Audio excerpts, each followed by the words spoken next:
അങ്ങനെ എല്ലാ ദിവസത്തെയും പോലെ മൂടലൊന്നും ഇന്ന് ഇല്ലല്ലോ എന്നൊരു സമാധാനത്തിലായിട്ട് ഞാൻ രാവിലെ എണീറ്റ് ചെറിയൊരു കാറലൊക്കെ ഉണ്ടെങ്കിലും വലിയ മഴേൻ്റെ കോളൊന്നും കണ്ടില്ല കേട്ടോ. അപ്പോൾ ഞാൻ വേഗം തന്നെ കുട്ടികളൊക്കെ പറഞ്ഞു വിട്ടു. അതിന് ശേഷം എന്താ ചെയ്തത് വെച്ചാൽ ഇന്നലെ അലക്കിയ തുണി തന്നെ ഉണങ്ങാനുണ്ട്. അപ്പോൾ ആ ഒരു സമയത്താണ് ഞാനൊരു കാര്യം ഓർത്തത്. കഴിഞ്ഞ ദിവസം ജൂൺ 5-ന് ഞാൻ ഒരു മരം കൊണ്ട് വെച്ചിട്ടുണ്ടായിരുന്നു നടാൻ വേണ്ടി. പിന്നെ മഴ തോർന്നതേ അല്ല കേട്ടോ. പിന്നെ ഒന്ന് പുറത്തിറങ്ങി മണ്ണിലൊന്ന് കുഴിച്ച് നട്ട് അങ്ങനൊരു സമയം എനിക്ക് കിട്ടിയില്ല കേട്ടോ. ഞാൻ പെട്ടെന്ന് തന്നെ അതെടുത്തു. പിന്നെ എനിക്ക് ഇവിടെ നടാൻ വേണ്ടി കുഴിക്കാനൊരു പാരല്ലാത്തതുകൊണ്ട് ഞാൻ അധികം ഈ കൊടുവാള കൊണ്ടാണ് കേട്ടോ കുത്തി കുഴിക്കാറ്. ഈ ഒരു ഭാഗത്തുണ്ടല്ലോ എല്ലാ പച്ചക്കറിയും നന്നായിട്ട് പിടിക്കും കേട്ടോ. ഞാൻ അതുകൊണ്ട് അധിക സാധനങ്ങൾ ഇവിടെ കേട്ടോ നടാറ്. അപ്പം വലിയ മരങ്ങളൊന്നും നടലില്ലായിരുന്നു. പക്ഷേ ഈ പുളിമരം ഇങ്ങനെ ഏതോ ഒരു ദിവസം ഞാൻ നട്ടതാണ്. അതിൽ അത്യാവശ്യം കായ്കളൊക്കെ ഈ വർഷം തന്നു കേട്ടോ.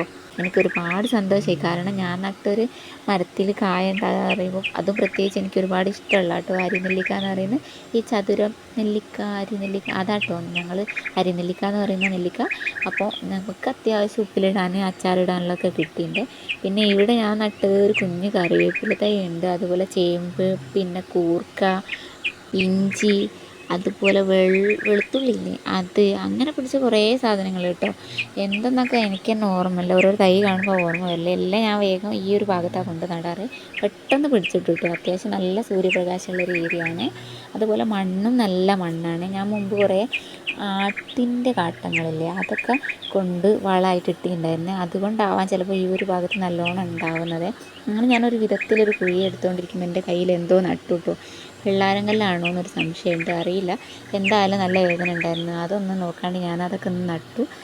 അത് കഴിഞ്ഞപ്പോൾ എനിക്ക് ഓർമ്മ ഈ കൊടുവാൾ ഇപ്പോൾ തന്നെ കഴുകി വെച്ചില്ലേ തുരുമ്പ് കയറും. മഴക്കാലം കൂടി ആയതുകൊണ്ട് മണ്ണും ഉണ്ടെങ്കിൽ പെട്ടെന്ന് തുരുമ്പ് കയറും. അപ്പോൾ ഞാൻ വേഗം അതൊക്കെ ഒന്ന് കഴുകി വൃത്തിയാക്കി കേട്ടോ. കയ്യിൻ്റെ നഖത്തിലൊക്കെ നല്ലോണം ചളി കയറിയിട്ടുണ്ട് കേട്ടോ. അതൊക്കെ കഴുകി വൃത്തിയാക്കി. അപ്പോൾ ഏതൊരു കാലമാണെങ്കിലും ഞാൻ എന്ത് നട്ടാലും ആ സമയം ഞാൻ കുറച്ച് നനച്ച് കൊടുക്കും കേട്ടോ.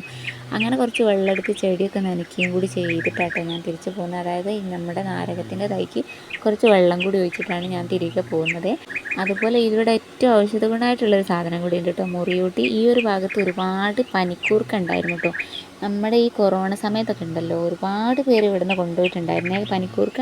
കുട്ടികൾക്കായാലും മുതിർന്നവർക്കായാലും എല്ലാവർക്കും വേണ്ടി കൊണ്ടുപോയിരുന്നു. അതുപോലെ മത്തന്, അങ്ങനെ ഒരുപാട് സംഭവങ്ങൾ ഇവിടെ ഈ ഒരു ഭാഗത്ത് നിന്ന് എനിക്ക് കിട്ടിയിട്ടുണ്ട് കേട്ടോ. തക്കാളി, പയർ, വെണ്ട, പച്ചമുളക്, അങ്ങനെ എനിക്ക് അറിയില്ലൊക്കെ ഒരുപാട് സന്തോഷം തരുന്നൊരു കാര്യം കേട്ടോ പച്ചക്കറി കൃഷി എന്ന് പറയുന്നത്. അപ്പോൾ അടുത്തൊരു വീഡിയോ ആയിട്ട് വീണ്ടും വരാം കേട്ടോ.